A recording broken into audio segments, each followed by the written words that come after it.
এখন আমরা দেখব কিভাবে গুগল এআই স্টুডিও ডাউনলোড করব ফোনে। সেজন্য প্রথমে ক্রোম ব্রাউজারে যাব, এআই স্টুডিও লিখে সার্চ দেব। এরপর প্রথম যে পেজটা আসছে এআই স্টুডিও, ওখানে ক্লিক করব।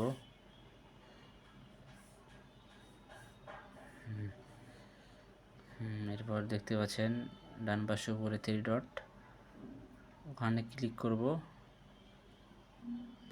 তারপর নিচের দিকে add to home screen, install অপশনে চাপ দেব।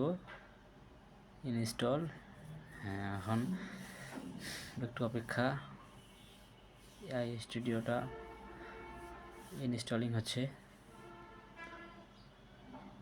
Install complete. এখন আমরা দেখব অ্যাপটা